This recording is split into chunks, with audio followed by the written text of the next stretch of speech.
Shelley and Dale Stark were heading for a divorce. Their marriage had fallen apart. But the papers would never be finalized.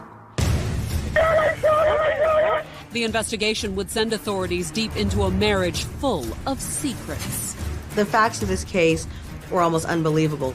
From the claims of addiction, Dale was a heavy gambler, to accusations of abuse. He was coming straight at me. And a shocking revelation about a secret online sex line. Nikita Jennifer was the name that Shelley Stark used on the internet. He had expressed a sexual fantasy of seeing me standing on a street corner. And police would be hard-pressed to determine which stories were real and which were fantasy. She was not the, tall blonde bombshell that you might expect to do these kind of things. I certainly did not see any of this coming.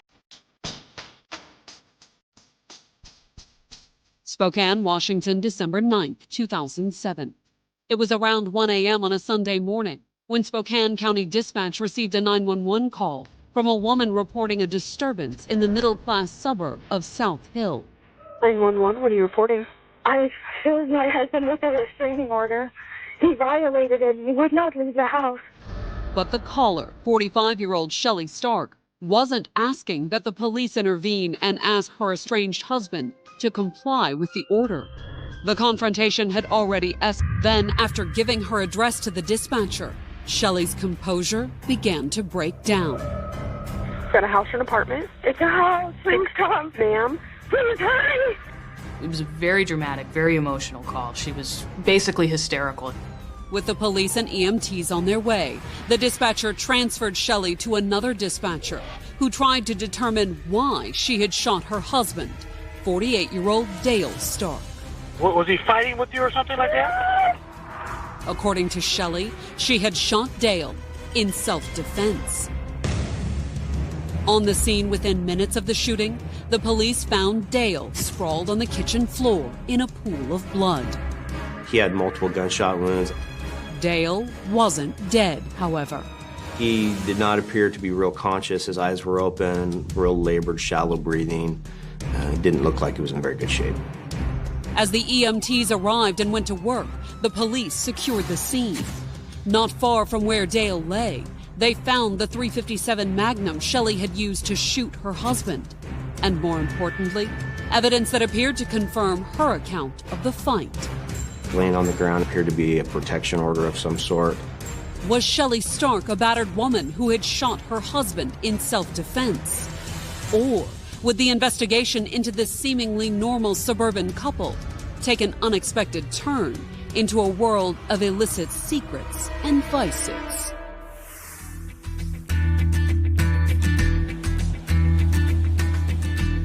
Born in 1962, Southern California native Shelley Johnson grew up near Redondo Beach, the middle of 3 girls. She was outgoing. She had a lot of friends in high school, and she was very popular.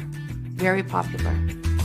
In fact, Shelley fit in so well in Southern California that when her parents moved to northern Idaho in 1982, the 20-year-old stayed behind. Setting out on her own, she skipped college and took a job with the toy maker Mattel.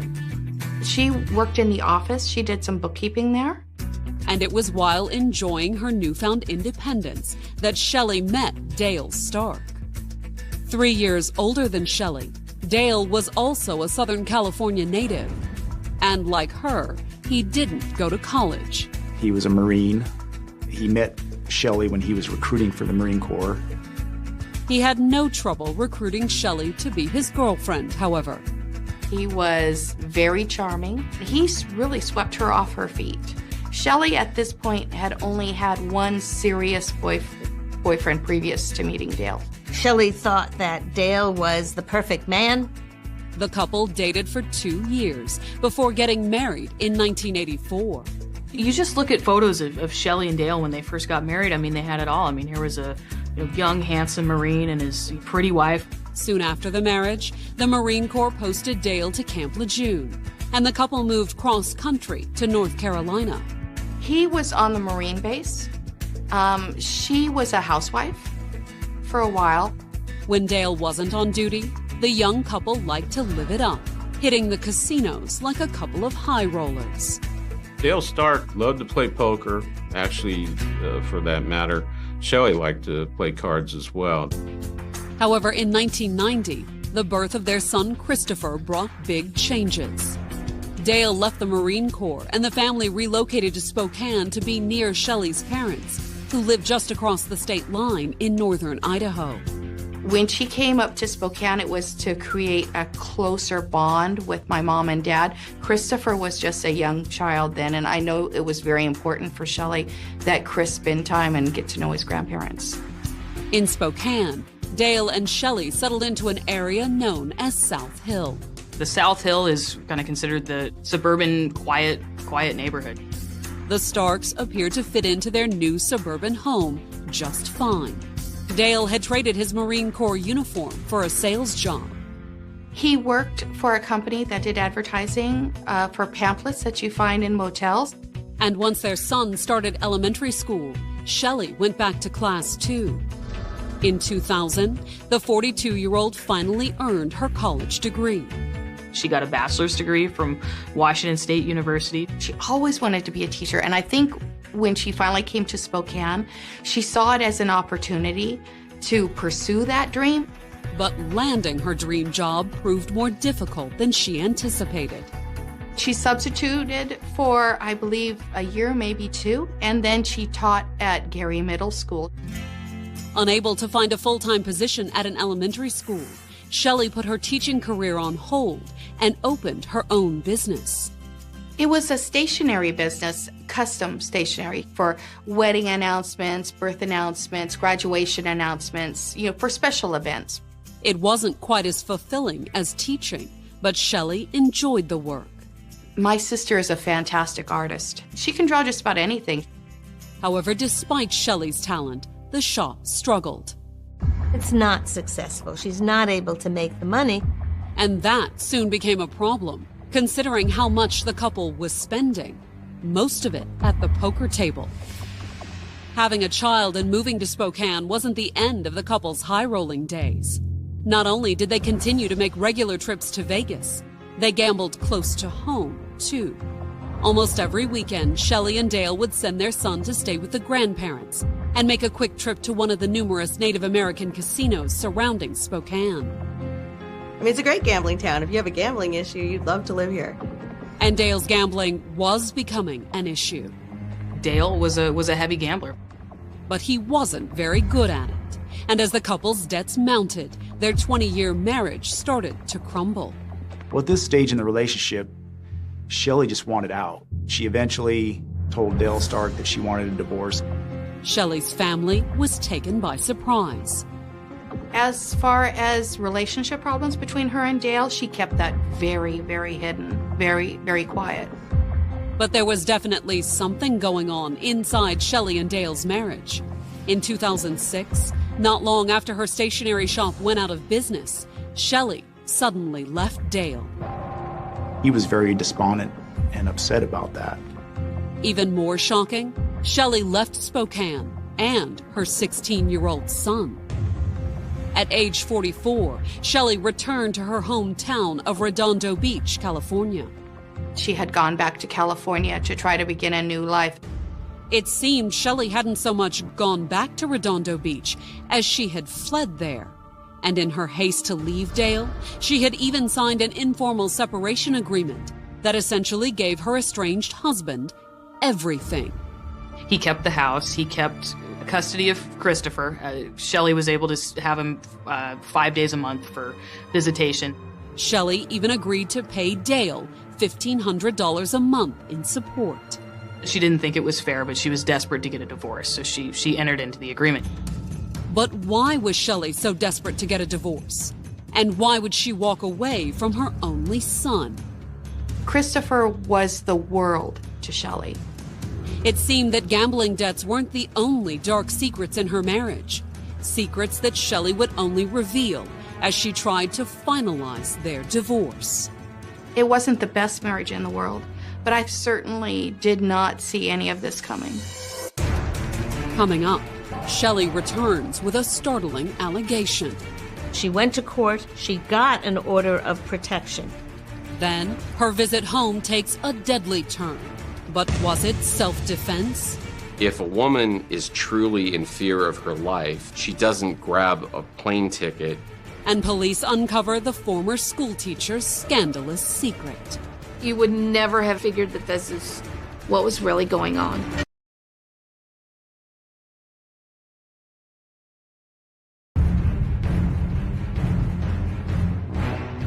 By the fall of 2007, it had been more than a year since Shelley Stark had left her estranged husband, Dale, and moved to her hometown of Redondo Beach, California. And that didn't surprise me very much that she would go back to California because, of course, that's where we're from, and she had a lot of friends there. Shelley had even started dating a Southern California paralegal by the name of Brian Moore. He was going over her divorce papers or her divorce case with Dale and just was appalled at how unfair it was to her. Soon after, at Brian's urging, Shelley stopped sending Dale his support payments. And on December 7, 2007, more than a year after she'd first left her husband, Shelley returned to Spokane. I don't think the house had very much to do with it. I think it was her son. I think that she wanted to be back here, to be closer and part of his life. And to get her old life back, Shelley made a move that surprised everyone. She went to court. She got an order of protection. Told the court that she was a battered woman. Shelley had also requested that the court grant her temporary custody of the couple's son. The court gave a temporary restraining order granting that and ordering Dale Stark out of the house. But enforcing that order would lead to a violent confrontation. It was early that morning when Shelley made a hysterical call to 911. 911, what are you reporting? I filled my husband with a restraining order. He violated it and he would not leave the house. And I shot him. And I need some police to come right now. When you listen to the tape, you can hear her voice getting higher pitched and higher pitched as though she's realizing exactly what happened. That's very typical of some battered women. Please hurry! Oh! Where's the gun, ma'am? Oh, it's in my hand! Ma'am, I need, ma'am. She just cried and wailed throughout the call. It was very, very dramatic. The police arrived within minutes and found Dale Stark sprawled on the kitchen floor, bleeding from multiple gunshot wounds. So I attended to Dale Stark for a few minutes. I could see that he had some shallow breathing, so he was still alive. But for how long? While the investigators took Shelley to the station for questioning, the EMTs rushed Dale to the emergency room. Dale Stark was pronounced dead on arrival at the hospital. By the time Dale was pronounced dead, Shelley was in a police interrogation room, struggling to give a statement. She was detained, of course, and brought down to the police station, and when I contacted her, she was crying. Fighting back tears, Shelley explained that she was a battered woman, and that after a year away from Dale and meeting someone new, she had finally found the strength to do something about it. She told the police she had come to Spokane that weekend to secure an order of protection against Dale, who had abused her for years. She claimed that she was constantly abused verbally and physically over the course of their relationship. Shelley said that after getting the order on Friday, she had spent Saturday visiting her family. But that evening, Shelley had gone to her old South Hill home to make dinner for her son and nephew. Dale, at this point, is out of town on business and due to come in about 3 in the morning, which is his usual time coming back. Shelley said she had expected to be long gone by then. Her nephew volunteered that he would serve the papers for Dale. But according to Shelley, the plan had gone awry when Dale walked in the door a little after midnight. He came a little earlier than they had actually originally planned. Dale Stark entered the door, was confused by seeing Shelley Stark, who he had not seen for over a year. According to Shelley, Dale's confusion turned to anger when she decided to go ahead and hand him the restraining order. And she claimed that her husband was so enraged that she had told the boys to run.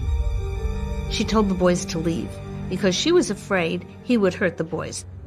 Shelley told the investigators that once the boys left, Dale had followed her into the kitchen, continuing to yell at her about the restraining order.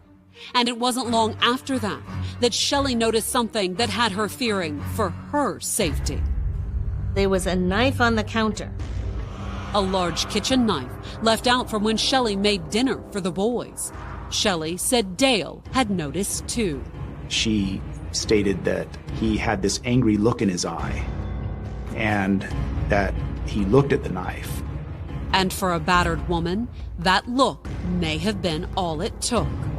When his temper got the best of him and he started screaming and yelling, it was a reasonable belief of imminent danger that she was going to be seriously harmed or even killed by Dale. She was reacting to the years of abuse. When she saw that look on Dale's face, she recognized the look and the anger. She knew something was going to happen. Then that triggered it, and she just snapped. Shelley told the police that terrified that Dale was about to grab for the knife, she had gone for the .357 Magnum she had brought along with her, just in case. She was afraid of Dale, and she wanted it for protection, not to use. But as Shelley explained, she had used it, shooting Dale multiple times. She fired all 6 rounds. Her, past feelings of abuse caused her to panic. But did that panic and the abuse that allegedly triggered it mean that Shelley's actions were justified? The investigators weren't so sure. When they asked Shelley if Dale had actually touched the knife, she said no. He looked at the knife, but he never grabbed the knife. She didn't say anything about him threatening to kill her. It was all about an angry look in his eye. She assumed that his eye contact with that knife meant that he was going to head toward the knife. But was it a valid assumption? The police had 2 more witnesses who might be able to provide the answer: Shelley and Dale's son and her nephew. In the interrogation room, the 2 teens confirmed that they had run out of the house just moments before the shooting. Shelley ordered the boys to leave. But while Shelley claimed she had the boys run because Dale was enraged, her son and nephew told the police a very different story. They said he was surprised. He was caught off guard, but he didn't seem to be angry. And if things turned angry after the boys left, it had happened very quickly, based on their description of the incident. They ran out of the house, and right outside the house there was a small porch with about 3 steps, and the testimony was that before they hit the last step, the first shots were ringing out. The timing, the differing accounts, and the fact that Dale never touched the knife. For the police, it all added up to something. And it wasn't self-defense. I couldn't establish that he had attacked her. So that night, despite her claims of abuse and the order of protection, the Spokane police placed Shelley under arrest for murder. I was absolutely astonished that they would charge her with murder. She does not have that type of malice in her. Coming up, Dale's autopsy casts new doubt on Shelley's account of the shooting. He turned to flee as he saw the gun coming up. And witnesses paint a very different picture of Dale. He seemed to be a good man. As Shelley's biggest secret is about to be revealed. Advertisements online that had her, pricing guide. By Sunday morning, December 9th, 2007, 45-year-old Shelley Stark had been booked into the Spokane County Jail on first-degree murder charges. At around 1 o'clock that morning, the former middle school teacher had dialed 911 and reported shooting her estranged husband, Dale, while serving him with a restraining order. Shelley claimed that she shot him in self-defense. The basis for Shelley's claim was the same one that had caused the courts to issue the restraining order in the first place, that she was a battered woman. The battered woman defense is, you're beaten so much, at some point it just causes you to snap. The authorities weren't quite convinced by Shelley's claim, however. The story of self-defense didn't make much sense because there was never any evidence that Dale Stark was armed with anything. She couldn't explain why she would shoot him, other than to say that she feared for her life and that she saw an evil look in his eye. However, according to Shelley's son and nephew, Dale wasn't even angry when Shelley ordered the boys out of the house moments before the shooting. Before they even got to the bottom stair, that's when they heard the shot. And it wasn't long before the investigators found even more reason to doubt her story. The day after the shooting, when the investigators received the results of Dale's autopsy, the medical examiner's findings didn't sound like self-defense. Dale Stark was shot in the back.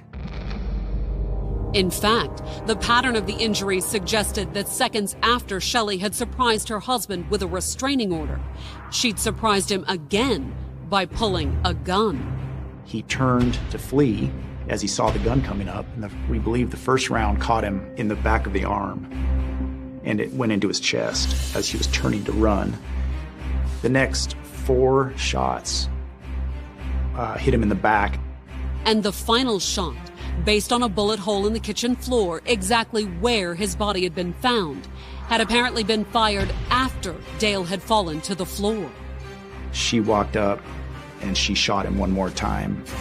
Even more telling for the police was just where Shelley had shot him. She basically shot him in the groin after he was on the ground. Of course, Shelley did claim Dale was abusive. Could all those years of repressed rage explain that final shot?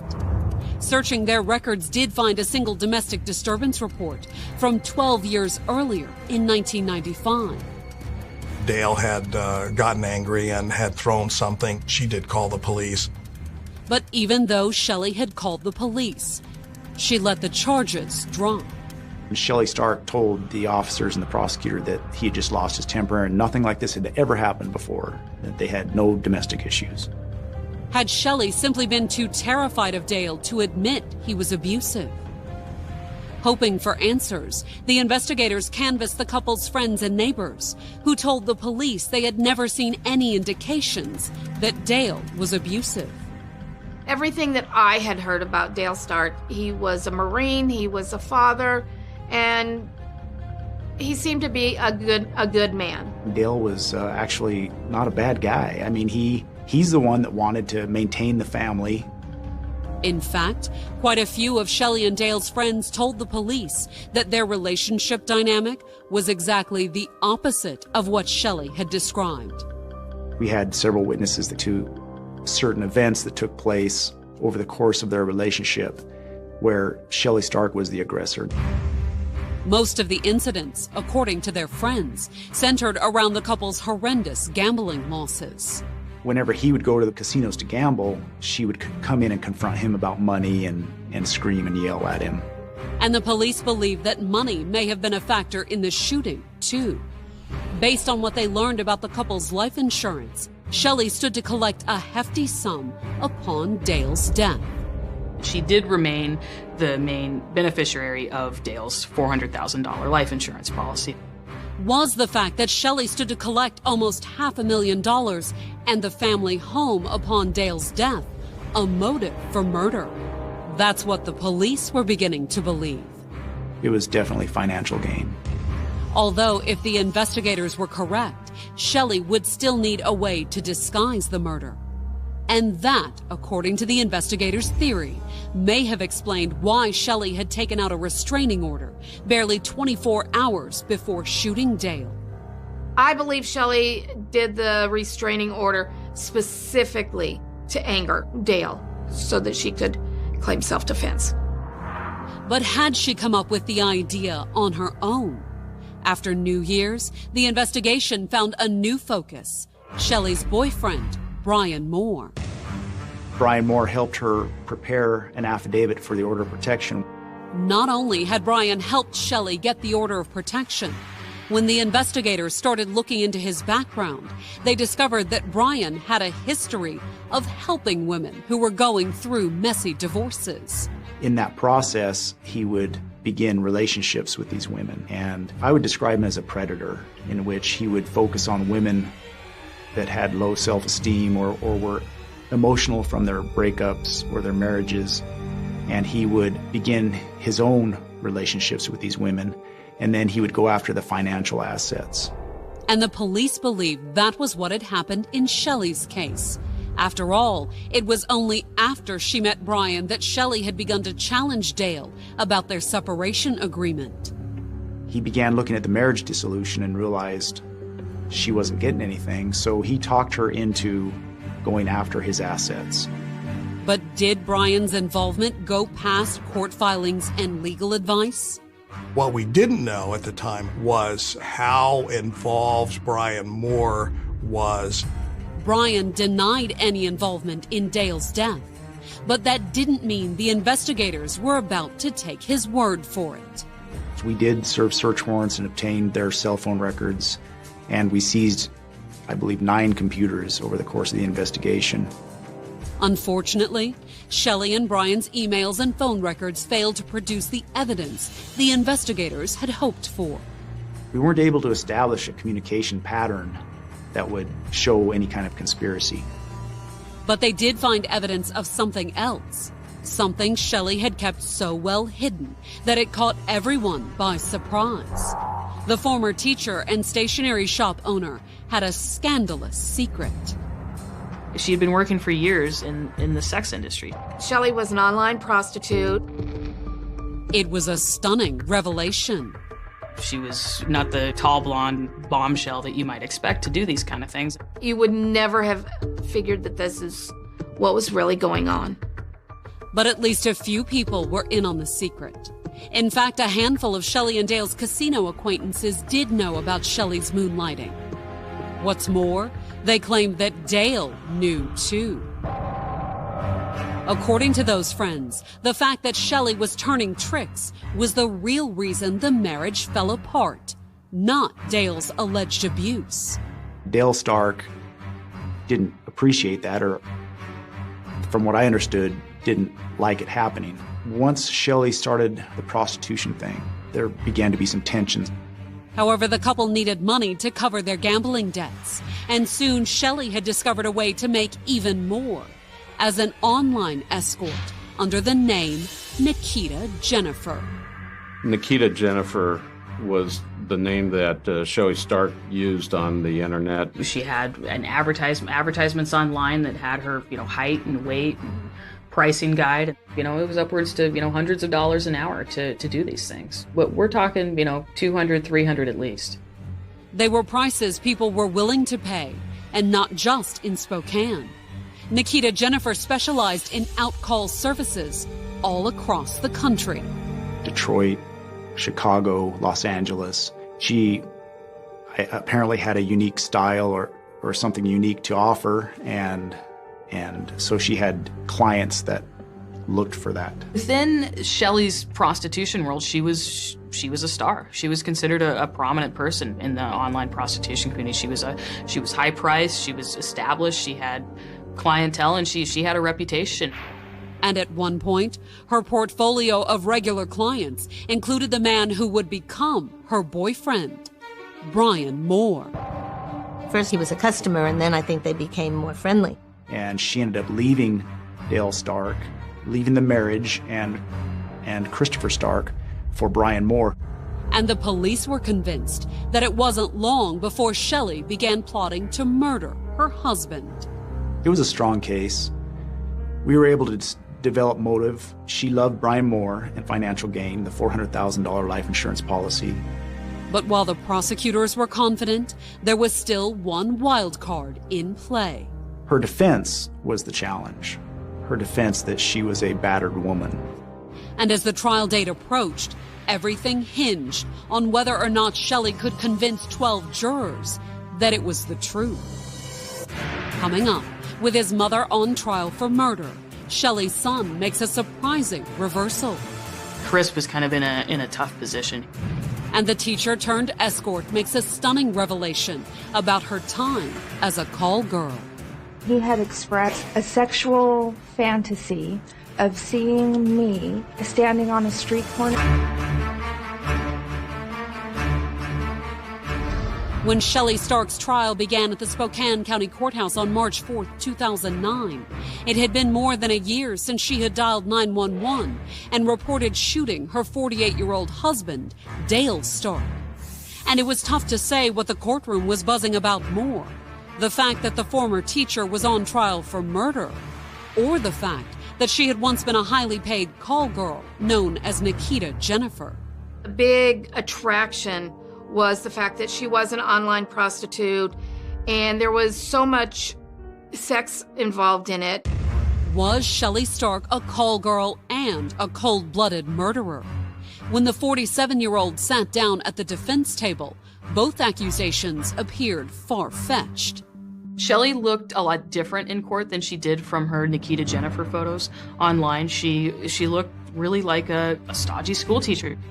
But according to the prosecutor's opening statement, the fact that Shelley was on trial for murder was no mistake.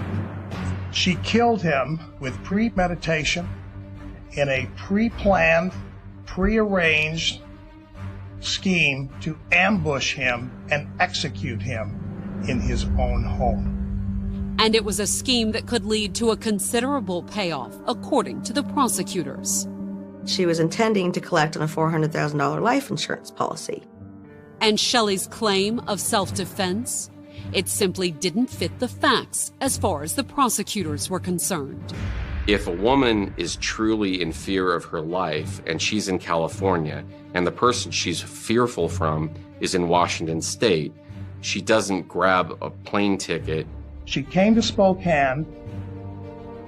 She armed herself. She fixed the crime scene, and she waited and drew him in, kicked out the only two witnesses, and executed Dale Robert Stark. There was no self-defense here. She did not need to shoot him. He wasn't armed. All he had in his hands at the time were the order of protection. And as one investigator testified, even Shelley had admitted that on the night of his death, Dale hadn't attacked her or even threatened her. She was in the kitchen area, and he was walking towards her, and at some point he quickened the pace, and he looked at a knife that was on the kitchen counter that was with what she described as with that look in his eyes. But was Dale's angry look the invented excuse that the prosecutors believed it to be? Or did Shelley really have reason to fear her husband? Questioned after the shooting, Shelley's teenage son Christopher had contradicted his mother's claim that Dale had been enraged by the restraining order. He wasn't angry. He was more confused and surprised to see his estranged wife there. But when the prosecutors put Christopher on the stand, his story changed. Their son, Chris, testified that his father was angry, that had a temper. Chris was kind of in a tough position here. Whatever the motivation for Christopher's backpedaling, it was the perfect setup for the defense. And on March 11th, they called Shelley to the witness stand. It was probably the highlight of the trial. She was her own star witness. I thought she was very brave. I would have been terrified, absolutely terrified. However, according to Shelley's testimony, terror was something she had grown accustomed to during her 23-year marriage. Shelley Stark testified that she was abused from the very moment she met Dale Stark. When I did the evaluation with Shelley, the typical thing that he would do would be to throw her to the floor or somehow get her to the floor and then put his knee on her neck until she almost passed out. Not only did Shelley claim Dale regularly beat and choked her, she also testified that she had only become a prostitute because Dale wanted her to. It was a few months into our relationship, and he had expressed a sexual fantasy of seeing me standing on a street corner in Hollywood. He wanted her to go get paid to have sex with somebody. He really wanted to get off on that. Shelley testified that she had initially refused, but that Dale had insisted violently.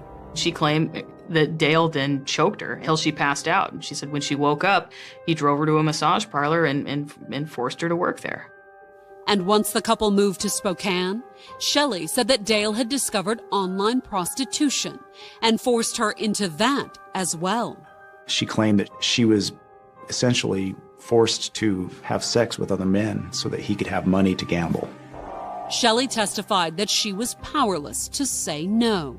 He did sexually abuse her, he did physically abuse her, and he did psychologically abuse her and control her. Seeing the look in his eyes when he would do these things to me, it made me stop and think twice about every single thing that I said or did. Shelley claimed that it wasn't just physical abuse that Dale had used to keep her in check. She testified that he frequently threatened to reveal her secret identity. Dale would keep me in the sex industry and manipulate me in many ways by letting me know that he would be more than happy to share the fact that I was or currently was performing work as a prostitute with my mother, with my sister, with my son. It's tragic, really. It just breaks my heart to think that she had no one to go to tell these problems to, and Dale knew that. But according to Shelley, that all changed when she met Brian Moore in 2007. She saw Brian as her way out of this relationship with Dale. But to be with Brian, she had to end her marriage to Dale. That's why Shelley claimed she had gone to Spokane in December of 2007 to obtain the restraining order, an order she hadn't intended to hand deliver. He came home unexpectedly. He took her by surprise. According to Shelley, when Dale asked why she was there, she had little choice but to hand him the restraining order, sending him into an all too familiar rage. He was coming straight at me. He was charging at me. She had a reasonable belief of imminent danger that she was going to be seriously harmed or even killed by Dale. Instead, it was Dale who had ended up dead. I was so afraid. I fired the weapon. I wanted him to just go. I never wanted to kill him. I never, ever wanted to kill him. She was very emotional. She cried. She, got very animated. To combat Shelley's emotional testimony, the prosecution tried to discredit her claims of abuse. There was no history other than one incident where several years before, and counter her story that Dale forced her into prostitution. Shelley Stark chose to be a prostitute. I don't believe that was Dale Stark's idea or that he even supported that.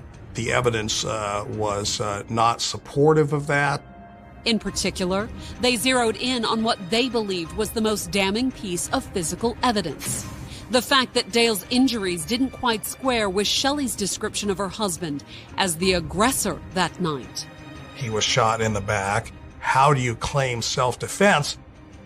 But Shelley and her attorneys had a ready answer: the knife on the counter. Her lawyer told jurors that, he's turning for the knife. And if Dale Stark had been shot while reaching for the knife, the defense claimed that made him the aggressor, and the shooting self-defense. Coming up, the jury returns its verdict. We, the jury, find the defendant Shelley L. Stark.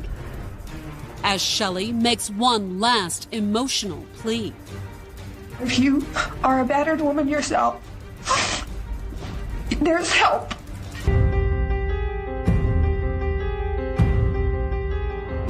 On March 18, 2009, Shelley Stark stood before a Spokane, Washington jury, awaiting the verdict in her murder trial. The 47-year-old schoolteacher turned prostitute was accused of murdering her estranged husband, 48-year-old Dale Stark. At trial, Shelley argued that she had shot Dale in self-defense and that he was an abusive husband who had forced her into prostitution. The facts of this case were almost unbelievable when you heard it. But would the jury believe it? We, the jury, find the defendant Shelley L. Stark guilty. Guilty of both first-degree murder and conspiracy to commit murder. I was stunned. I almost became physically ill. I could not believe that it was happening. It was a sentiment Shelley echoed as the bailiffs led her away in handcuffs. This is not happening. Oh my God. Shelley was just as emotional when she returned to court on April 30th for her sentencing. I would like to say that ever since the moment that I realized what had transpired, I was so deeply remorseful. But while Shelley expressed remorse, she didn't admit guilt. I offer no excuse, but nothing but regret and remorse. It's from the bottom of my heart that I say that I miss my husband. I wanted him to be happy. And she still maintained that Dale was an abusive husband. She even closed her remarks with a tearful word of advice to women trapped in similar situations. If you are a battered woman yourself, there's help. But if Shelley expected her tears to sway the judge, she was wrong. She received 51 years in prison. She wouldn't be the only one going to prison either. In 2010, the Spokane County District Attorney's Office charged Brian Moore with conspiracy to commit murder. He pleaded guilty in exchange for a 10-year sentence. 10 years in prison, I do not believe even comes close to justice. He is the one who pushed for this. He should have gotten as much time, if not more, than Shelley. Shelley's sentence was eventually reduced, however. In 2012, after her first conviction was thrown out over a technicality, Shelley was tried a second time. The second trial, Shelley was not convicted of the conspiracy charge, which led to a lesser sentence. Instead of 51 years, she was given 25. I believe she deserved more time. But I believe Dale Stark's family was disappointed. Although Shelley's supporters still believe that she's a victim and that her conviction and even Dale's death could have been avoided. I would have liked Shelley to have been honest with the family about what was going on. I think that would have made a big difference.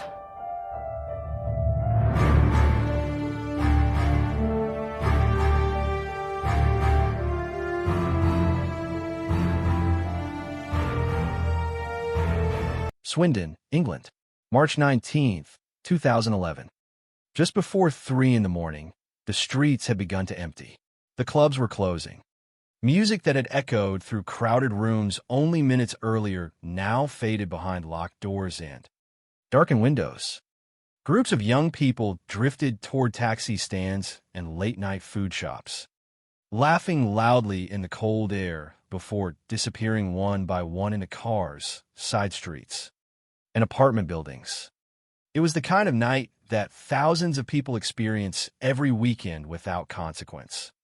A normal night, an ordinary night, the kind of night no one remembers, until something goes wrong. 22-year-old Sian O'Callahan had spent the evening out with friends at a nightclub called Suju in Swindon, a large town in Wiltshire in the south of England. Nothing about the night suggested danger. Nothing about her final hours appeared unusual.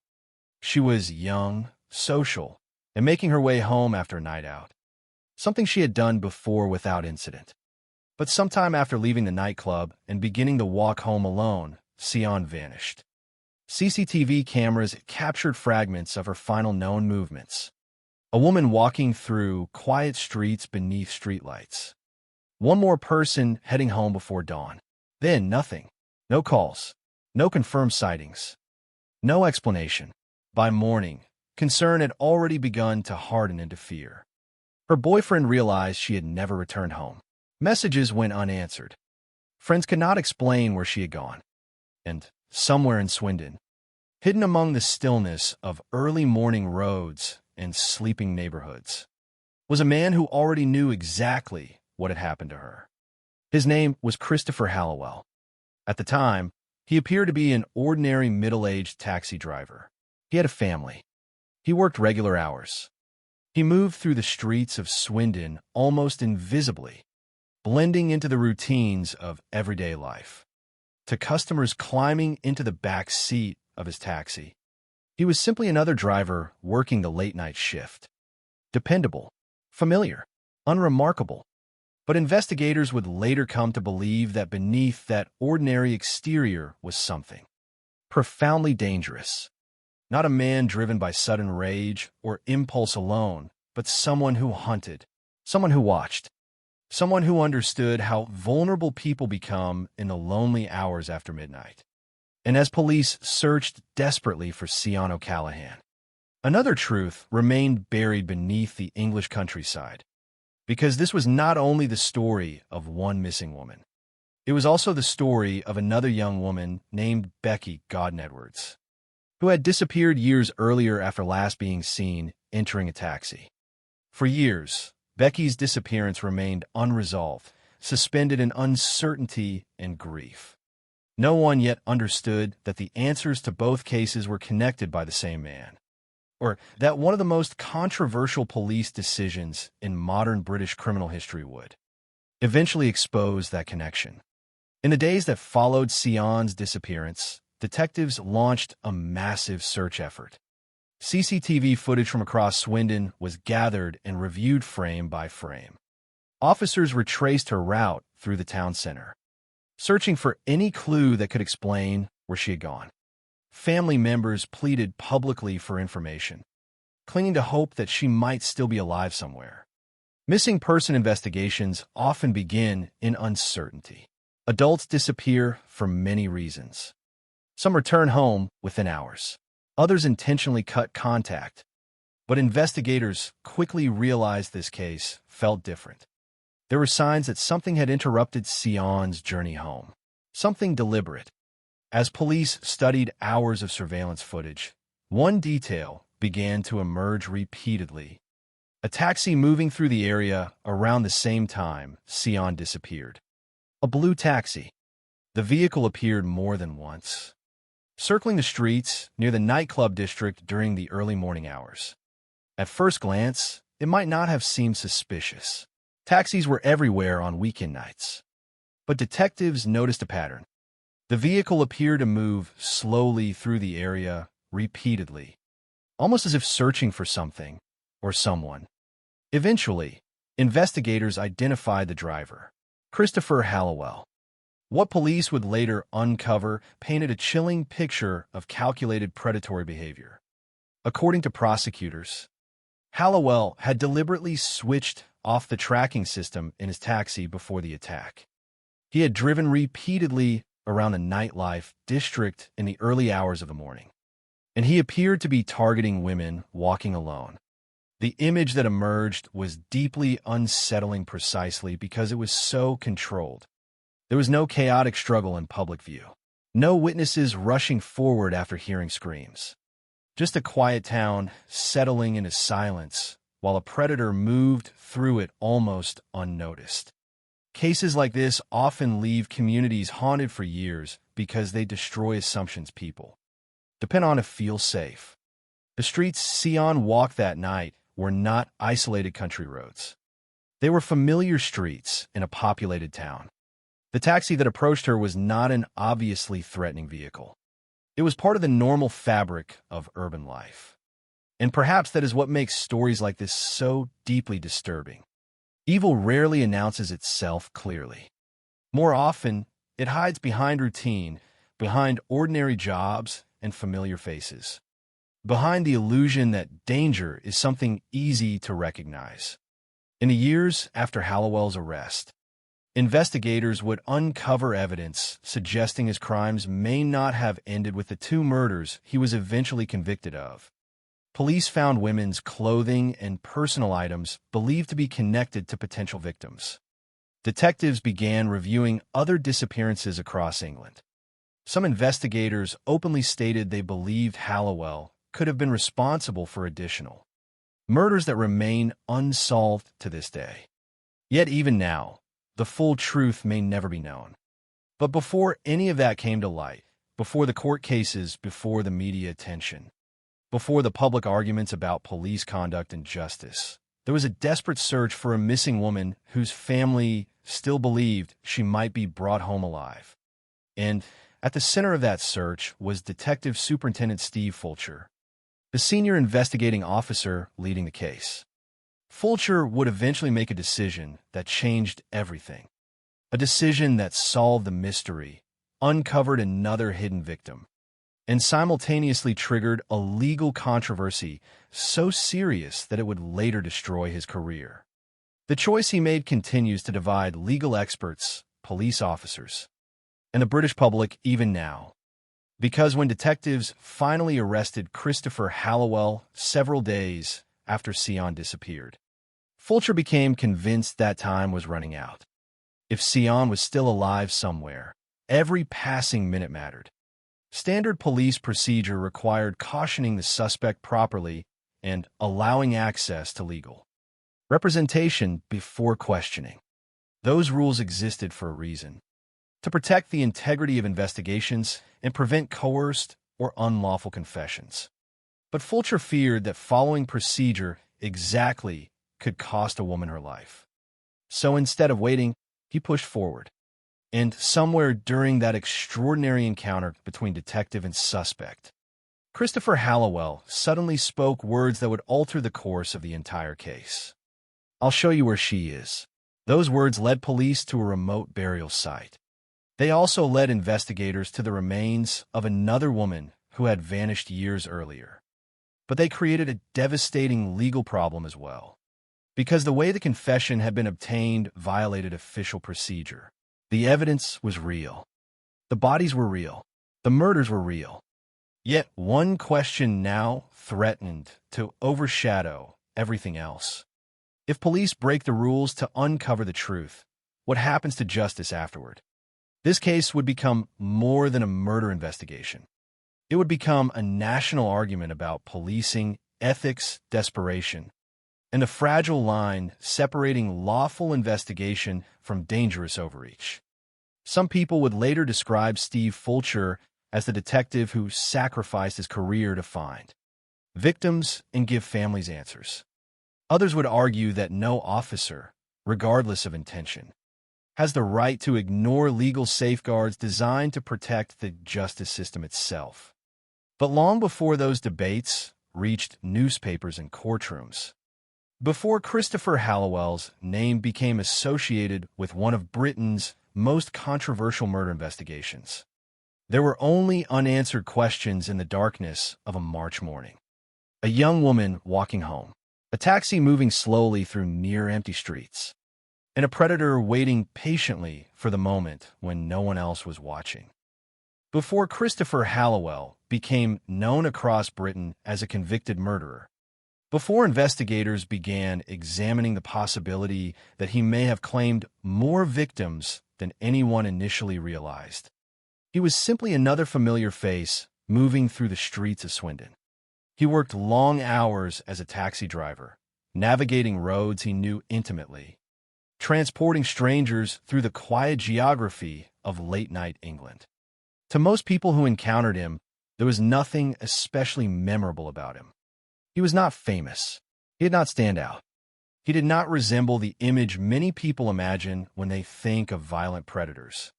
And perhaps that is part of what made the case so deeply unsettling after the truth emerged. Christopher Hallowell was born in 1964 and spent years building the appearance of an ordinary life. He had a family. He held a steady job. He blended into the routines of working-class suburban England. Neighbors and acquaintances did not describe him as a monster hiding in plain sight, because most people never imagined that the individuals capable of extreme violence could also appear calm, functional, and ordinary in everyday life. Yet investigators later uncovered disturbing details about Hallowell's private obsessions and fantasies. According to later findings connected to the investigation, Hallowell had allegedly spoken as far back as the 1980s about wanting to become a serial killer.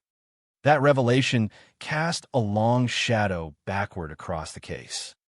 It suggested that the violence associated with him may not have emerged suddenly or impulsively in 2011. Instead, detectives began to suspect that predatory thoughts and violent fantasies had existed beneath the surface for decades, hidden behind routine and normality. By the time police began reconstructing Hallowell's life after his arrest, they saw a man who had spent years moving invisibly through environments that offered opportunity and anonymity. As a taxi driver, he worked in the hours when cities and towns become vulnerable. He knew where intoxicated people gathered. He knew which streets became isolated after midnight. He knew how easily a lone passenger might trust someone behind the wheel of a licensed vehicle. Taxis represent safety to many people, particularly late at night. They're supposed to provide a way home, a shield against the risks of walking alone in darkness. Hallowell understood that trust, and according to prosecutors, he exploited it. But before the public knew his name, before investigators began examining the possibility of additional victims, there were two young women whose lives became permanently tied to his crimes: Sion O'Callahan and Becky Godden-Edwards. Though separated by nearly 8 years, their stories shared haunting similarities. Both were young women leaving nightlife areas late at night. Both vanished after entering the uncertain space between public safety and private vulnerability. And both disappeared into silence. Sion O'Callahan was 22 years old in March 2011. Friends and family described her as a young woman enjoying an ordinary life. On the night she disappeared, she had gone out with friends to Suju, a nightclub in Swindon. There was nothing unusual about the evening itself. Thousands of young adults across Britain spend weekends exactly the same way: music, drinks, conversations, laughter stretching late into the night before everyone eventually heads home. That ordinary quality matters because true crime stories are often remembered through the horror that follows, while the normal human lives at the center of them become overshadowed. But before Sion became the subject of a nationwide murder investigation, she was simply a young woman out with friends at the end of a week, expecting to return home safely. The final hours before a disappearance are often reconstructed in microscopic detail afterward. Investigators review surveillance footage repeatedly. Witnesses revisit conversations over and over in their minds. Families memorize timelines so precisely that ordinary moments become frozen forever. What time did she leave? Who saw her last? What was she wearing? Did anything seem strange? In retrospect, people searched desperately for warning signs that were invisible in real time. But the truth is that danger rarely announces itself clearly. Most victims do not realize they're walking toward catastrophe. By all accounts available from the investigation, Sion's night began and unfolded normally. The fear came later, after she failed to return home. That transformation, from ordinary absence to terrifying uncertainty, is one of the cruelest aspects of missing person cases. At first, loved ones often search for reasonable explanations. Perhaps a phone battery died. Perhaps plans changed unexpectedly. Perhaps someone stayed with friends. But as hours pass, anxiety begins hardening into dread. Calls go unanswered. Messages remain unread. And slowly, families are forced to confront the possibility that something irreversible may already have happened. In Sion's case, that realization came quickly.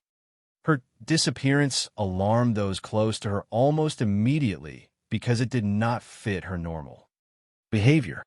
And while police began searching for a missing woman in 2011, another family in the same region had already spent years living with unanswered questions. Becky Godden-Edwards disappeared in 2003. She was only 20 years old. Like Sion, Becky had last been seen after a night out. And like Sion, her final known movements involve a taxi. For years, Becky's disappearance remained unresolved. No definitive answers. No body recovered. No public understanding of what had happened to her. Cases like Becky's often fade gradually from public attention even while families continue carrying the weight of uncertainty every single day. Missing person investigations can become suspended in a painful limbo where grief is mixed with hope, where loved ones cannot fully mourn because there is still no confirmed death. yet cannot move forward because there is also no resolution. Time changes the nature of suffering in such cases. In the immediate aftermath, there is frantic searching, appeals to the public, media coverage, constant expectation that new information may arrive. But as months become years, silence itself becomes part of the trauma. Every phone call can still trigger sudden hope. Every unidentified body reported in the news can reopen fear. Families remain trapped between possibilities. Becky's disappearance had lingered unresolved for nearly 8 years before Hallowell's arrest would finally expose the truth. The similarities between the two cases would later become impossible to ignore. Young women, nightlife settings, late-night vulnerability, taxis, isolation. Yet for years, no one publicly connected those dots because no evidence existed linking Becky's disappearance to Hallowell. That hidden gap between the known and the unknown became one of the most chilling aspects of the case after investigators uncovered the second burial site. Because once police realized Hallowell had murdered Becky years before killing Sion, a larger and more disturbing question emerged. If he killed in 2003 and again in 2011, what happened during the years in between?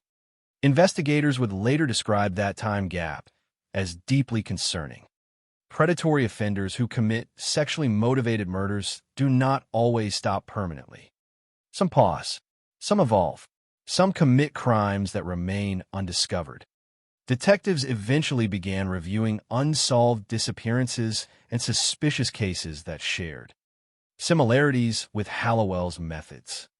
They examined patterns involving women traveling alone at night, isolated disposal sites, and victims connected to nightlife districts. Yet despite those suspicions, no additional murders have ever been officially proven against him. That uncertainty continues to linger over the case like a shadow.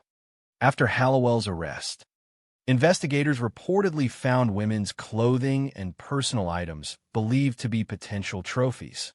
In criminal investigations involving serial offenders, trophies are deeply disturbing because they suggest crimes are psychologically relived after the fact. Such items may represent memory, control, or fixation. The discovery intensified concerns that Hallowell's violence extended beyond the two confirmed murders. But investigators faced an agonizing limitation familiar to many homicide cases. Suspicion alone is not proof. Without forensic evidence, witnesses, or recoverable remains, unanswered disappearances often remain exactly that, unanswered. And so the known victims remain central to the story. Sion O'Callahan, Becky Godden-Edwards, two young women whose final journeys intersected with a man investigators would later view as a calculating predator hidden within ordinary society. One of the most haunting aspects of this case is how unremarkable the settings were. There were no abandoned warehouses or isolated highways associated with the beginning of these crimes. Swindon was an active English town. The nightlife district was populated. Taxis moved constantly through the streets. The environments involved were deeply familiar to ordinary people. That familiarity forces an uncomfortable realization. Predatory violence often emerges not from obviously dangerous spaces, but from ordinary moments people trust every day. A woman leaving a nightclub, a taxi ride home, a dark road after midnight. Hallowell's profession gave him unusual access to vulnerable situations. Taxi drivers operate within intimate temporary spaces. Passengers enter vehicles alone. Journeys occur at night. Trust is immediate and often automatic. Prosecutors later argued that Hallowell exploited those circumstances deliberately. According to the case presented against him, he switched off his taxi's tracking system before targeting Sion O'Callahan. He drove repeatedly around nightlife areas, searching for women walking alone. Investigators came to believe the attack was not random chaos, but purposeful predation. That distinction matters because it transformed public perception of the case.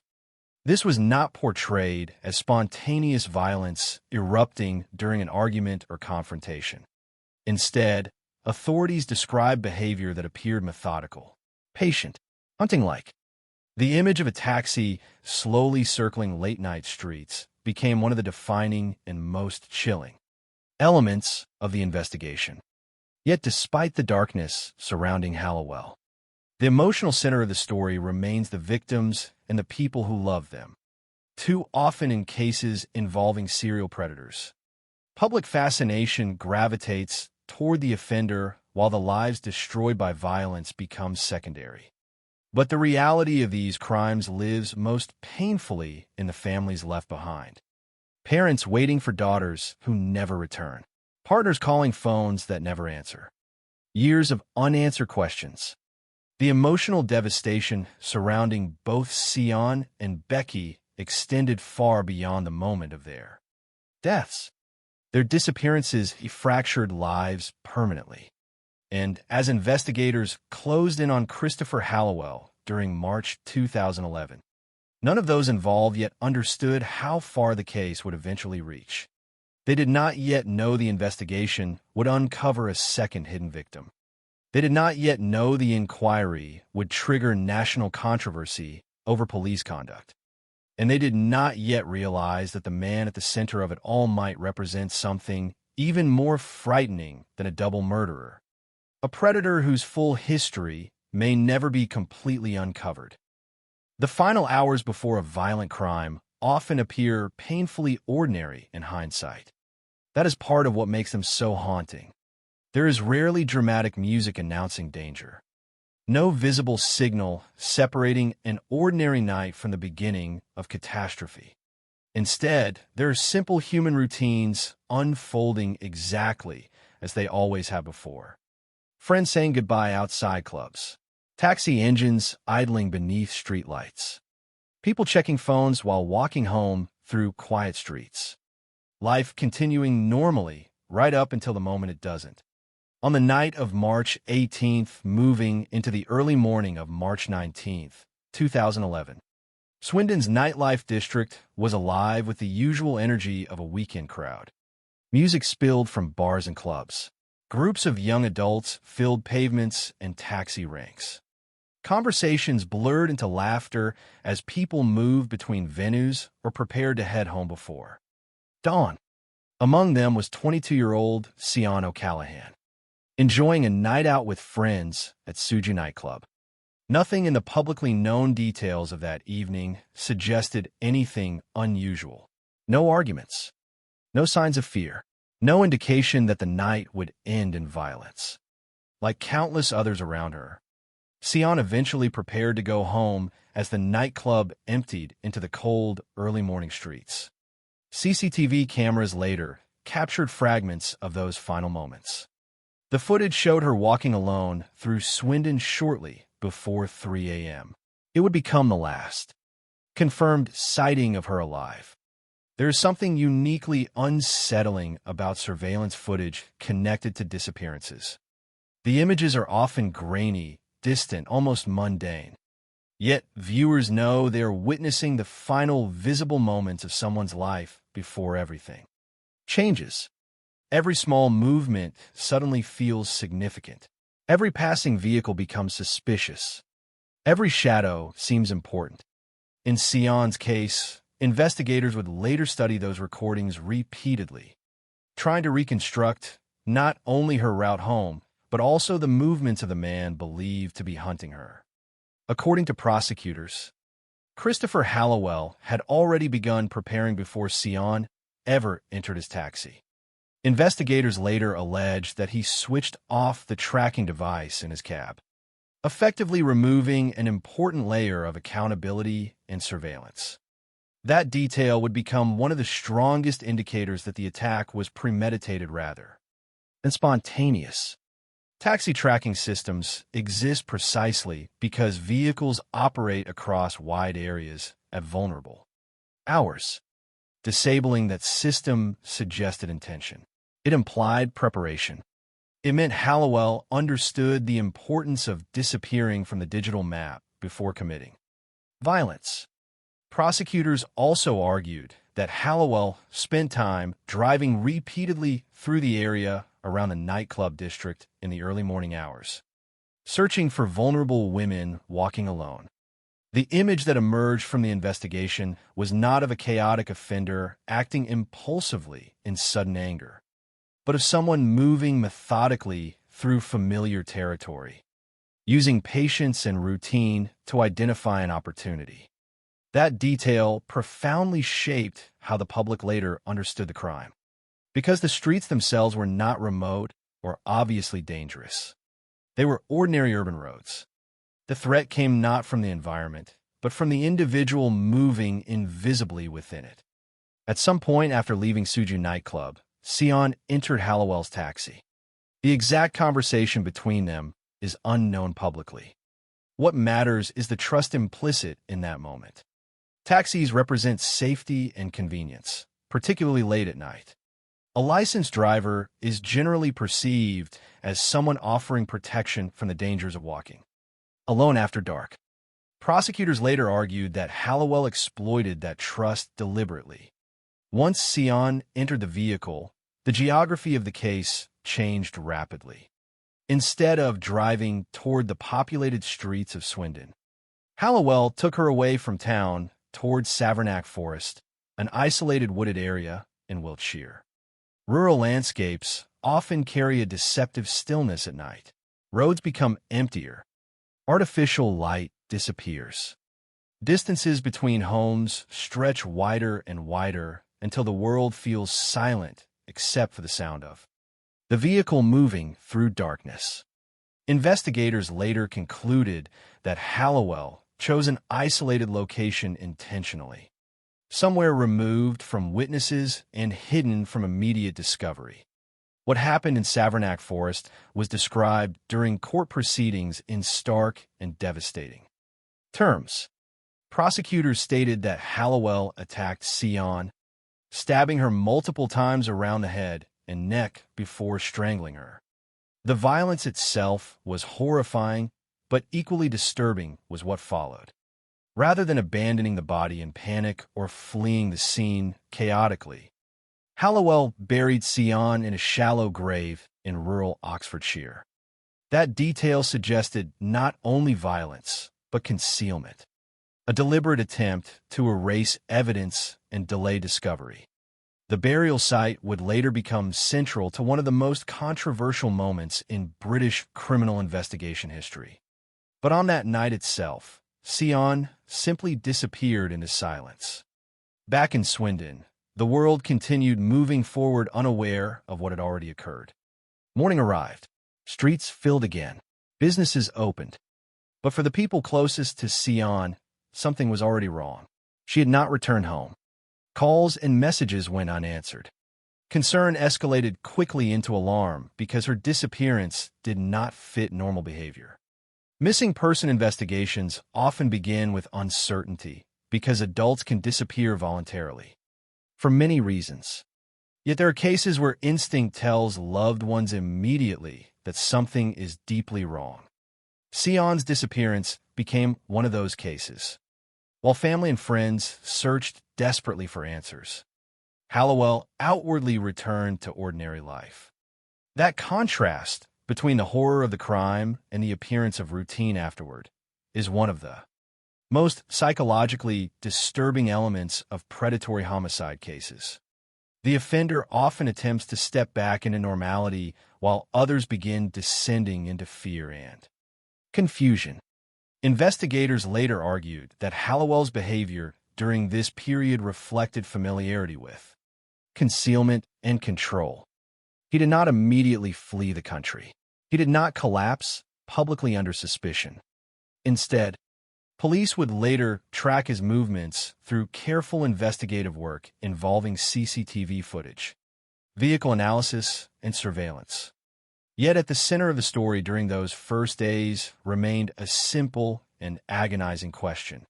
Where was Sion O'Callaghan? The emotional tension surrounding missing person investigations often comes from uncertainty rather then confirmed tragedy. Families exist in a suspended psychological state where hope and terror coexist simultaneously. As long as a body has not been found, possibilities remain open. Detectives involved in such cases frequently describe the pressure of the golden hours after a disappearance, the belief that rapid action may still save a life. That urgency would later shape one of the most controversial decisions made during the investigation. But before police reached Christopher Hallowell, investigators first had to understand the significance of the evidence appearing quietly across Swindon's surveillance network. CCTV footage became essential. Officers reviewed recordings from multiple locations, tracing Sion's last movements and identifying vehicles present during the relevant time period. Among those vehicles, Hallowell's taxi repeatedly appeared. Detectives reportedly observed patterns suggesting the cab had been circling the area around the nightclub district multiple times before Sion vanished. In isolation, such movement might not have seemed remarkable. Taxi drivers naturally search for fares late at night. But combined with the disabled tracking system and the timeline of Sion's disappearance, investigators began seeing something far more sinister. Slowly, the image of a predator moving methodically through the streets emerged from the footage. Cases involving surveillance evidence often create a strange collision between modern technology and ancient fear. Cameras do not prevent violence, but they capture fragments of truth afterward.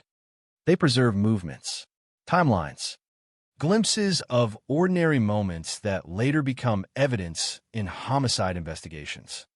In this case, CCTV transformed what could have remained a mysterious disappearance into a narrowing investigative focus centered on Christopher Hallowell. Yet during those early days, police still faced enormous uncertainty. They did not know whether Sion was alive or dead. They did not know where she might be held if alive. And they did not yet understand that the man they were investigating carried another hidden secret, buried beneath the English countryside. Because while investigators closed in on Hallowell over Sion's disappearance, the remains of Becky Godden-Edwards still lay concealed where he had hidden them years earlier.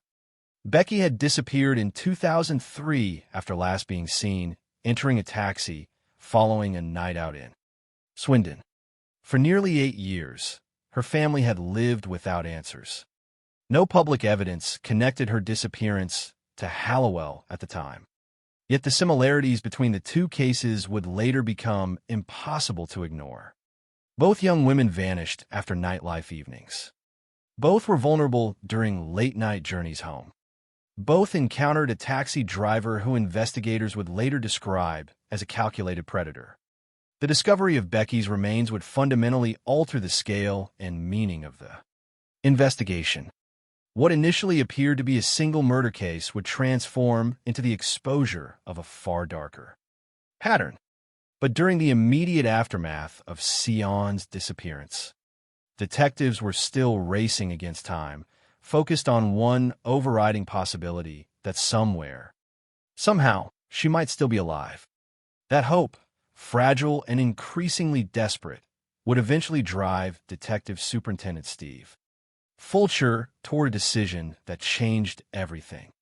Because as surveillance tightened around Christopher Hallowell and investigators prepared to move against him, the case stood on the edge of a moment that would solve the crime while simultaneously threatening the legal foundation of the investigation itself. The violence committed in Savernake Forest was only the beginning of the story. What followed would ignite national controversy, divide public opinion across Britain, and raise an uncomfortable question that still echoes through discussions of criminal justice today. How far can police go in pursuit of the truth before the law itself is placed at risk?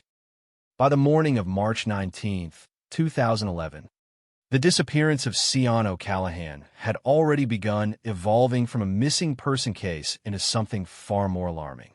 In the early hours after someone vanishes, investigators often operate within uncertainty. Adults disappear voluntarily every day for countless reasons. But experienced detectives learn to recognize when the details surrounding a disappearance do not feel ordinary. In Sion's case, the concern escalated quickly because nothing about her absence aligned with normal behavior. She had not contacted loved ones. She had not returned home. Her phone activity and movements suddenly stopped after leaving Suju nightclub during the early hours of the morning. For her family and boyfriend, panic began settling in almost immediately. For police, the race against time had already begun. Detective Superintendent Steve Fulcher became the senior officer leading the investigation. Like many major missing person cases, the inquiry immediately expanded into a large-scale effort involving surveillance review, timeline reconstruction, and urgent attempts to identify the last person who had contact with the victim. One of the defining characteristics of modern criminal investigations is the presence of digital and surveillance evidence. Streets, businesses, and traffic systems silently record fragments of ordinary life every day. Most footage is never reviewed. But when someone disappears, investigators begin piecing together those fragments frame by frame, building a map of movements from isolated moments captured on camera. Detectives gathered CCTV recordings from around Swindon, tracing Sion's route after she left the nightclub. The process was painstaking. Officers reviewed footage from different locations, aligning timestamps and searching for any clue that might explain what happened after her final confirmed sighting. Slowly, a pattern emerged. A blue taxi repeatedly appeared near the areas where Sion had been walking. At first glance, a taxi in a nightlife district during the early hours of a weekend morning would not necessarily raise suspicion. But investigators noticed that the vehicle seemed to circle through the same areas multiple times. The movements appeared deliberate rather than random. Combined with the timeline of Sion's disappearance, the vehicle began attracting serious investigative attention. Police eventually identified the driver as Christopher Hallowell. Detectives then uncovered another crucial detail. Hallowell had switched off the tracking system in his taxi around the time Sion disappeared. That discovery transformed suspicion into something much darker. Taxi tracking systems exist specifically to document routes and ensure accountability. Turning the system off suggested intentional concealment. Investigators increasingly believed they were dealing not with an accidental incident or spontaneous confrontation, but with a planned predatory attack. According to prosecutors later involved in the case, Hallowell appeared to have been actively searching for vulnerable women walking alone after the clubs closed. As evidence accumulated, surveillance around Hallowell intensified. Police monitored his movements closely while continuing efforts to locate Sion. During missing person investigations where foul play is suspected, detectives are often haunted by uncertainty. Is the victim still alive? Is there still time? Those questions can shape every operational decision. In this case, Fulcher later stated that he believed there remained a possibility that Sion could still be alive somewhere during those crucial early days. That belief would ultimately influence one of the most controversial decisions of his career. On March 24, 2011, 5 days after Sion disappeared, police moved to arrest Christopher Hallowell. Officers detained him in the parking lot of an Asda supermarket in Swindon. The arrest itself marked a critical turning point in the investigation. Detectives now had the primary suspect in custody, but they still did not know where Sion was. And for investigators working under the possibility that a victim may still be alive, uncertainty can create enormous psychological pressure. Standard criminal procedure in England requires suspects to be informed properly of their rights and given access to legal representation before formal questioning. These safeguards are fundamental to the legal system. They exist to prevent coercion, protect due process, and ensure confessions are obtained lawfully. Violating those procedures can compromise entire prosecutions. Steve Fulcher knew those rules. But according to later accounts, he feared something else more in that moment. Losing the opportunity to save Sion's life if she was still alive somewhere. Rather than immediately transporting Hallowell through standard processing procedures, Fulcher made a decision that would later define the case. He bypassed parts of normal protocol and began engaging directly with the suspect. Hallowell was not immediately given access to legal counsel. Full caution procedures were not properly completed before the conversation continued. Fulcher later defended the decision by arguing that the situation represented an urgent attempt to save a potentially living victim. Critics would later argue that urgency does not justify abandoning legal safeguards. That conflict between investigative desperation and procedural law became the central controversy of the entire case. After his arrest, Hallowell was transported by police away from Swindon toward an area near Barbury Castle, a rural location surrounded by open countryside. The atmosphere inside the vehicle during that journey has since become one of the most analyzed moments in modern British policing. On one side sat detectives under immense pressure, believing a young woman might still be alive if they acted quickly enough. On the other sat a suspect who already knew the truth. Fulcher later described attempting to build a rapport with Hallowell during the drive, encouraging conversation in hopes of obtaining information quickly. The strategy was risky. It also bypassed important procedural protections that existed precisely to regulate how suspects are questioned in custody. Yet for Fulcher, the calculation appeared brutally simple. If Sion was alive, every minute mattered more than procedural caution. During the journey, Hallowell eventually began speaking. Then came the sentence that changed everything. "I'll show you where she is." Those words instantly altered the emotional reality of the investigation. For days, police and family members had been trapped between hope and fear. Now detectives believed they were finally being led toward answers.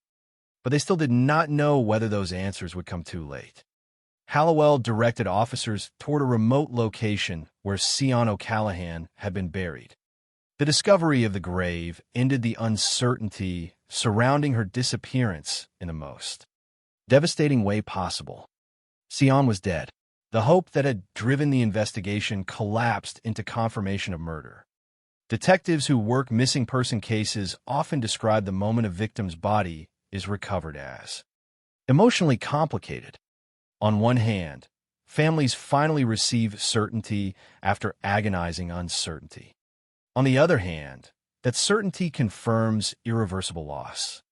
In this case, the discovery also appeared to validate Fulcher's decision to push beyond standard procedure. Hallowell had revealed the burial site. Without that conversation, investigators may have taken far longer to locate Sion. But the situation was about to become even more extraordinary. After leading police to Sion's remains, Hallowell continued speaking. He told investigators he had killed before. The revelation transformed the case immediately.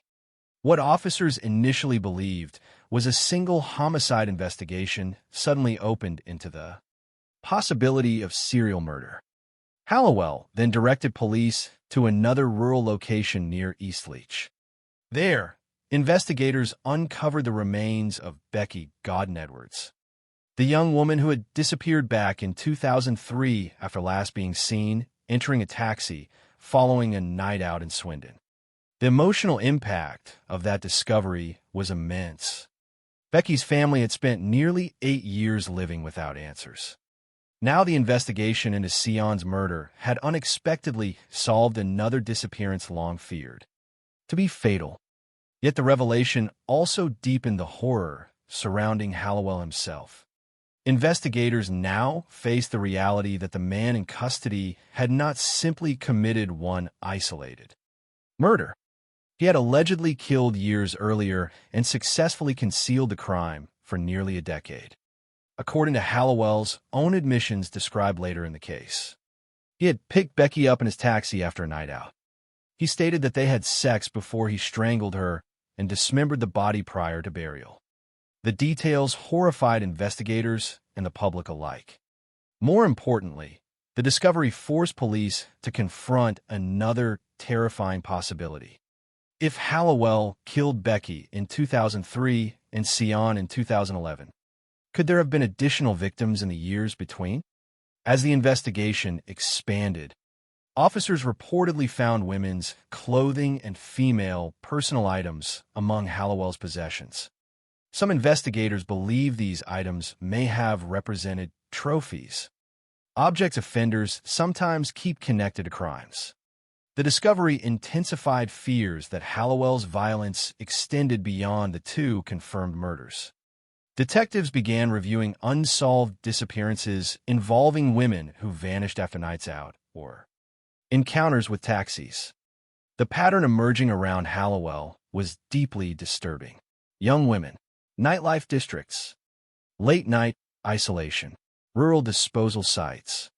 Yet despite growing suspicion, proving additional murders remained extraordinarily difficult. No further killings have ever been officially confirmed against him.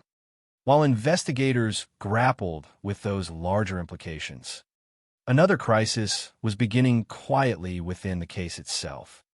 The very actions that led police to Sion and Becky's bodies were now creating a major legal problem. Because Hallowell's confessions and his guidance to the burial sites have been obtained outside. Proper procedural safeguards.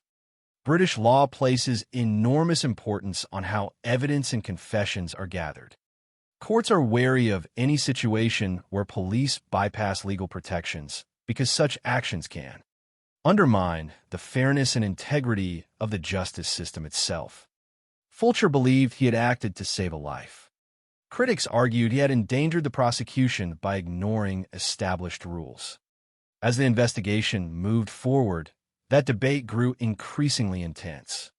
Some viewed Fulcher as a detective willing to sacrifice procedure in desperate pursuit of victims. Others believed his actions represented dangerous overreach that threatened the legitimacy of the entire case. What made the controversy especially painful was that both sides centered around genuine moral concerns. One side focused on saving lives and recovering victims. The other focused on protecting legal standards designed to prevent abuse of power. There were no easy answers, only consequences. And those consequences soon became devastatingly real. Because although Hallowell's admissions led police directly to the victims, the legality of those admissions would later be challenged in court. The investigation had solved the mystery of Sion O'Callaghan's disappearance. It had uncovered the remains of Becky Godden-Edwards. It had exposed Christopher Hallowell as a killer. Yet now an extraordinary and deeply unsettling possibility emerged. What if the evidence obtained through those confessions could not legally be used? That question would soon dominate one of the most controversial murder prosecutions Britain had seen in years. Once the immediate urgency of the search for Sion O'Callaghan had passed and the grim reality of her death had been confirmed, the investigation entered a new and more complex phase, translating a breakthrough confession into legally admissible evidence. In most homicide cases, the discovery of a body, combined with forensic analysis and suspect interrogation conducted under strict procedural rules, forms the foundation of a prosecution. In this case, however, the very moment that revealed the location of the victims also introduced a profound legal vulnerability that would later reshape the entire case. Christopher Hallowell had led police to the burial site of Sion O'Callaghan. He had also directed them to the remains of Becky Godden-Edwards, a woman who had been missing for nearly 8 years. These discoveries were undeniable in a factual sense. 2 bodies had been found.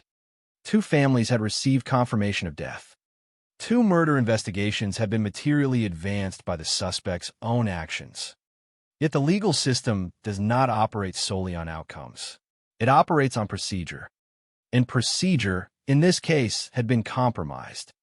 The central issue revolved around how Hallowell's admissions had been obtained.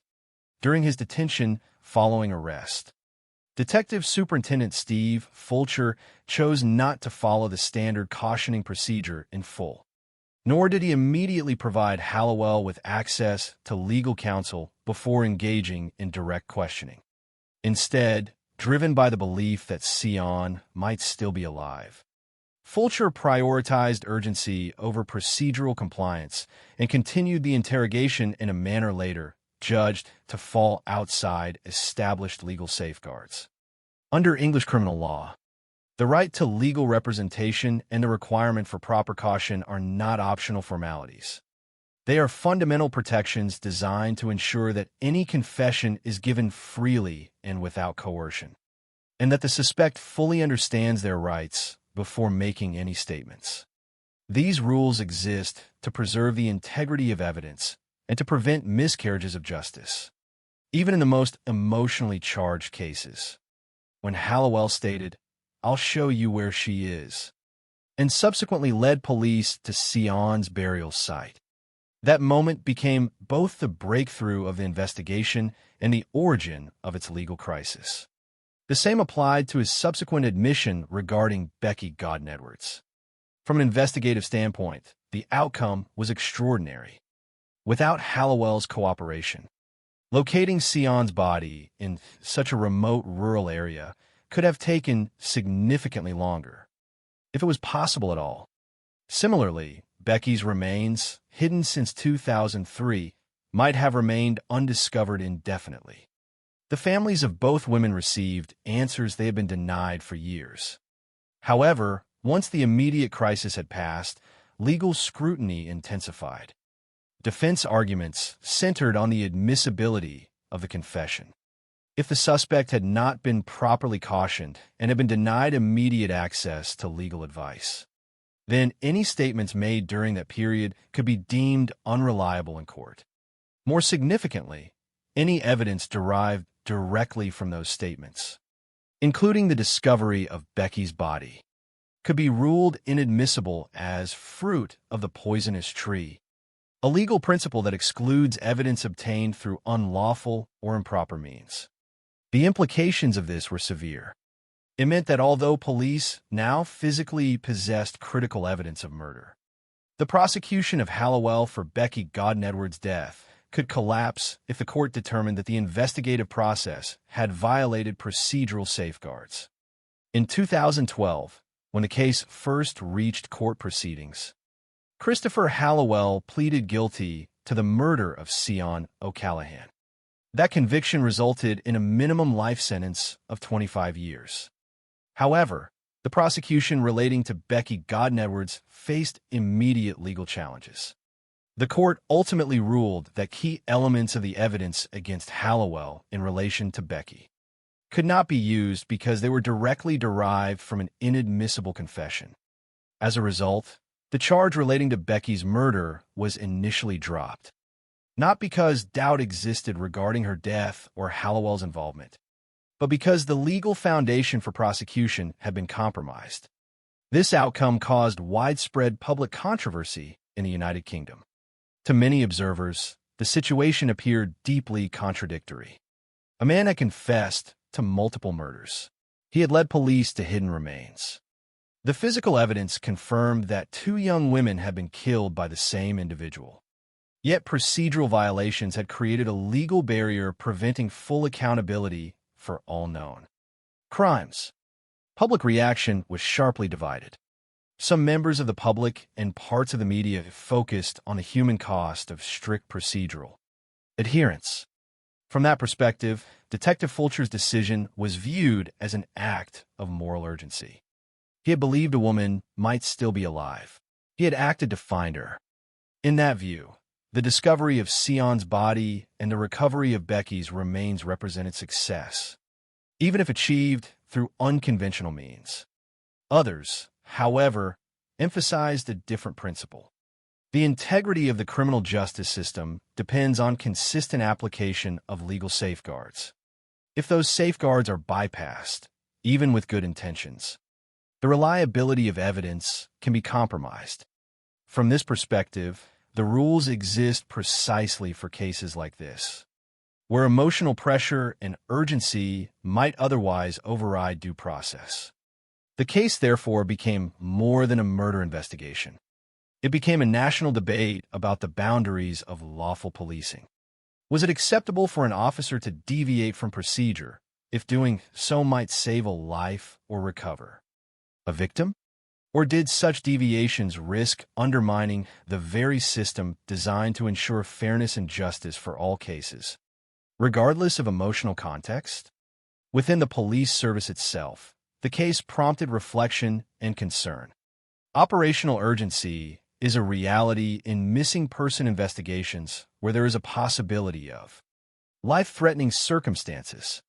Officers often face immense pressure to act quickly, particularly in the first hours and days after a disappearance. However, the Hallowell case highlighted the danger of crossing procedural boundaries. Even in extreme circumstances, the legal consequences extended beyond the immediate trial.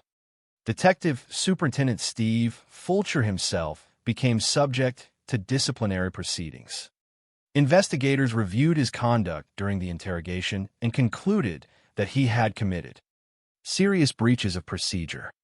He was found to have acted outside authorized protocols by failing to properly caution the suspect and by denying immediate access to legal representation. As a result, Fulcher's career in the police service effectively ended. He left the force following the findings, his professional reputation permanently altered by the case. This outcome added another layer of complexity to public perception. For some, Fulcher became a controversial figure, a detective who achieved critical breakthroughs in a murder investigation but paid the price for stepping beyond legal boundaries.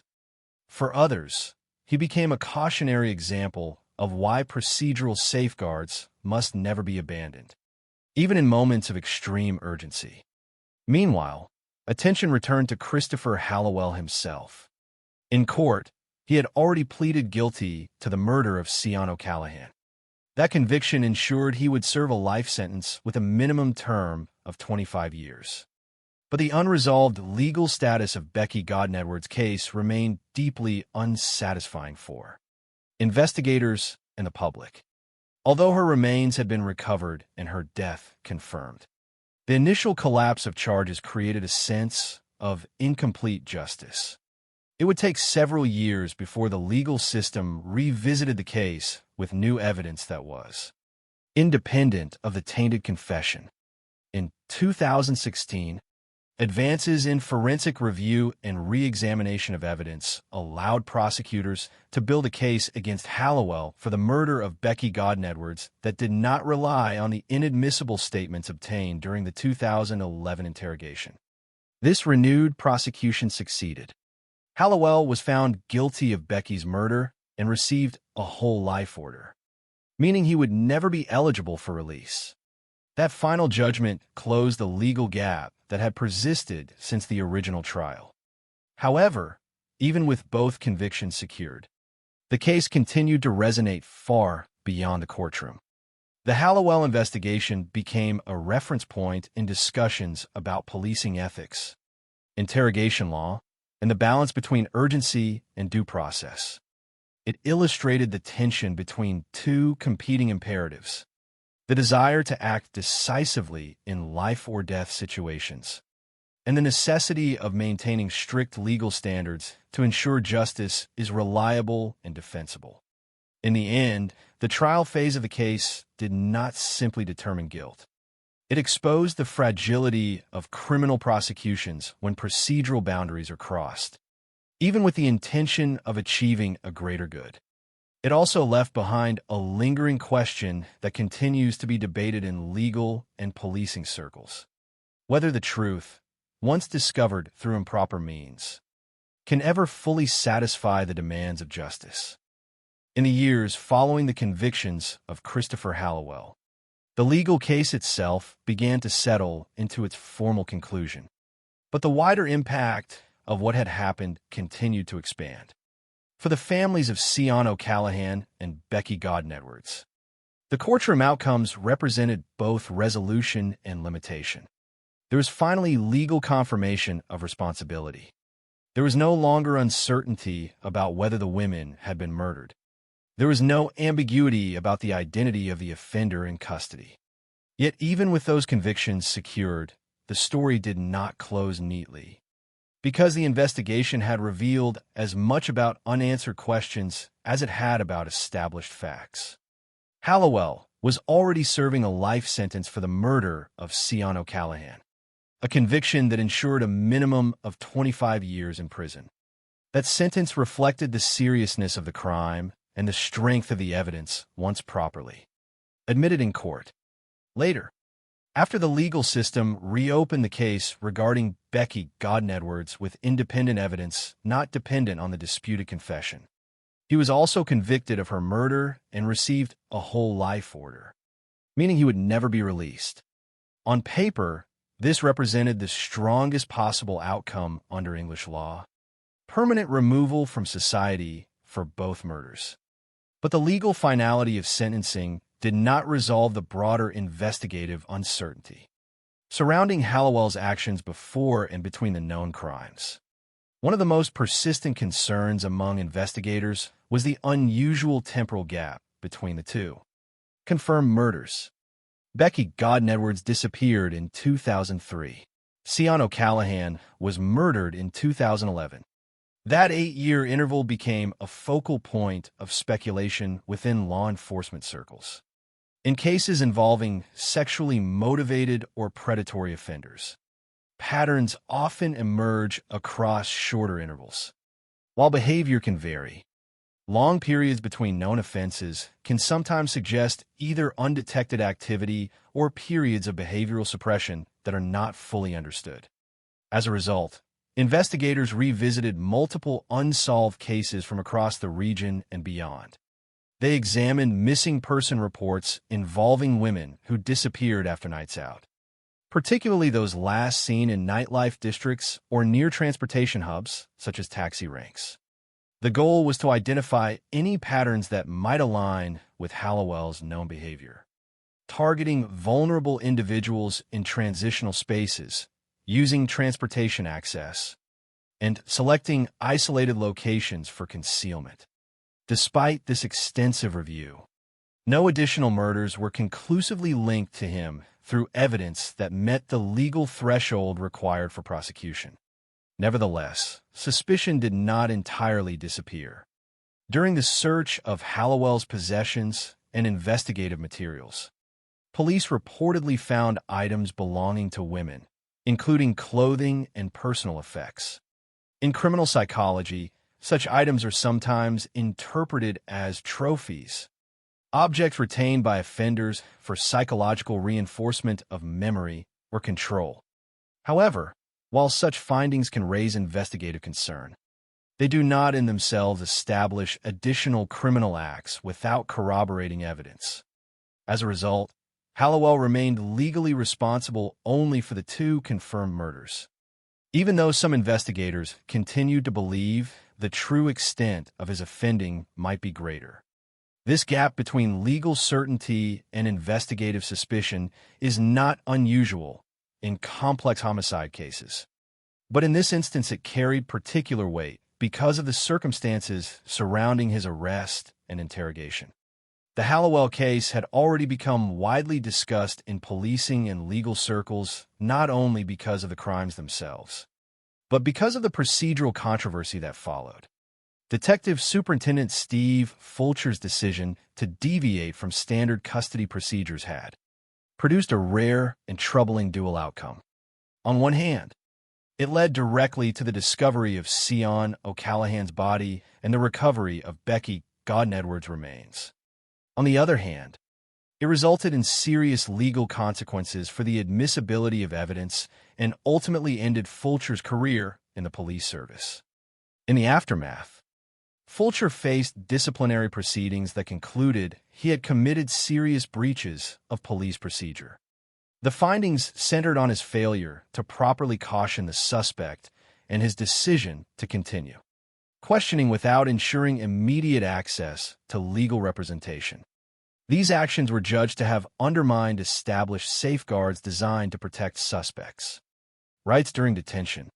As a result, Fulcher left the police force, a consequence that sparked its own public debate. Within public discourse, his actions were interpreted in sharply different ways, depending on perspective.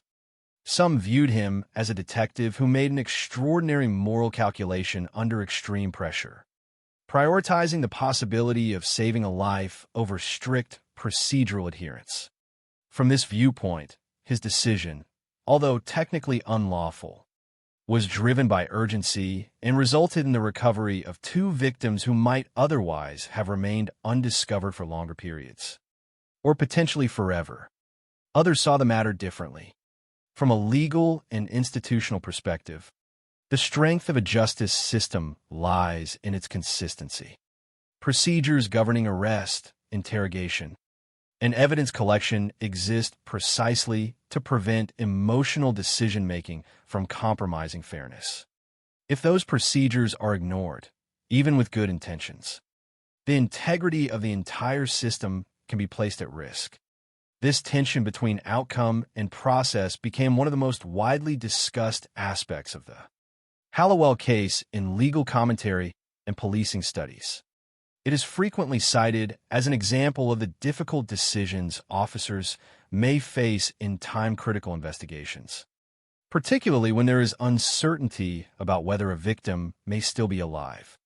The case therefore extended beyond criminal conviction into the realm of institutional reflection. Police training and operational guidance continued to emphasize the importance of balancing urgency with procedural compliance, ensuring that even in high-pressure situations, legal safeguards are maintained. At the same time, the emotional reality of missing person investigations was not ignored. Officers working such cases often face intense psychological pressure, especially when early information suggests a potential for saving life. The Hallowell case highlighted how quickly those pressures can escalate and how decisions made in moments of urgency can carry long-term legal consequences. For the families of the victims, however, these institutional debates existed alongside a more personal reality. The convictions provided certainty after years of uncertainty, but they could not reverse the loss or erase the time spent without answers. For Becky Godden-Edwards' family in particular, the initial collapse of charges due to evidential issues meant that even after her remains were found, the path to justice was delayed and emotionally difficult. Only after the later conviction in 2016, based on independent forensic and evidential grounds, did the legal system fully acknowledge and resolve her murder case. By that point, Hallowell had received a whole life order, the most severe sentence available under English law, ensuring he would remain in prison for the rest of his life. This final outcome closed the judicial chapter of the case, but it did not eliminate broader questions that continue to surround it. Investigators still occasionally revisit the case file in the context of unsolved disappearances. Scholars of criminal justice still analyze the legal implications of Fulcher's actions, and the public memory of the case continues to reflect both the horror of the crimes and the controversy of the investigation. Perhaps the most enduring aspect of the Hallowell case is its refusal to resolve neatly into a single narrative. It is simultaneously a case about predatory violence hidden within ordinary life, about the fragility of trust in everyday systems like taxi services, about the emotional devastation of missing person investigations, and about the strict legal frameworks that govern how justice must be pursued. It is also a case about limits.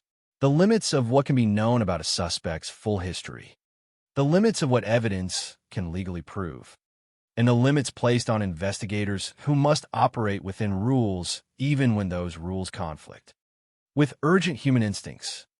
In the end, Christopher Hallowell remains defined by 2 confirmed murders and a whole life sentence. But the case surrounding him remains larger than any single conviction. It stands as a reminder that justice is not only about discovering truth, but also about how that truth is obtained, recorded, and ultimately validated within a system designed to balance fairness with certainty. And for the families who lived through the disappearance of Sion O'Callahan and Becky Godden-Edwards, the legacy of the case is not measured in legal debate, but in the long and irreversible absence of the people they lost.